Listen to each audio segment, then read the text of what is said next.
పంచామృతాలు గంగాజలం అనే అమ్మవారికి సమర్పించారు.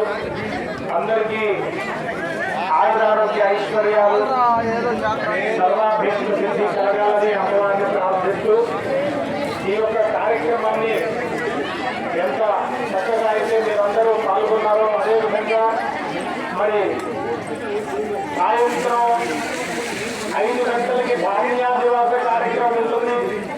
ఈ ధాన్యాదివాస కార్యక్రమానికి కూడా మీ చేతనైనంత బియ్యం అమ్మవారికి సమర్పణ చేయండి. ధాన్యాదివాసంలో అమ్మవారిని బియ్యంలో ఉంచడం జరుగుతుంది. ఇప్పుడు నిన్న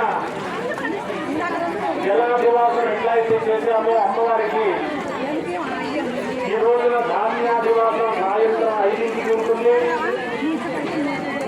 బియ్యం తర్వాత పువ్వులు కొద్దిగా పసుపు కుంకుమ ప్యాకెట్లు ఊరికే వేస్ట్ అయిపోతాయి. కొద్దిగా ఒక టికెట్ పసుపు కుంకుమ వేసుకొని తీసుకోండి. మీ చేతనైన బియ్యం అమ్మవారికి సమర్పణ చేయండి. మనం భక్తితో అమ్మవారికి ఒక గింజ సమర్పణ చేస్తే ఆ గింజ కోటి గింజలని మన కోసం ఎదురు చూస్తూ ఉంటుంది. అందువల్ల మీరందరూ మీ చేతనైనంత ధాన్యాన్ని అమ్మవారికి సాయంత్రం సమర్పణ చేయాలని పరిస్థితి తీసుకున్నాము. హలో హలో హలో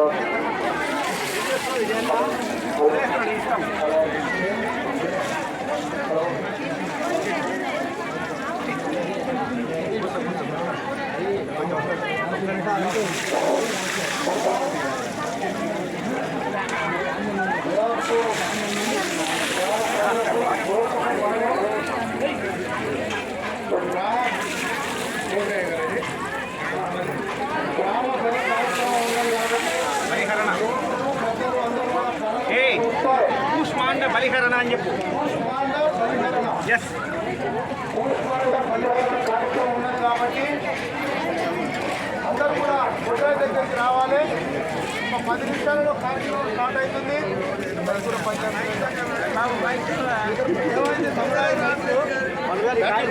మైక్ రావట్లేదు చెప్పు. బ్యాటరీ పోయిందా? ఈ కాయలు ఉంది కొడదాం ఏంటి ఎవరికి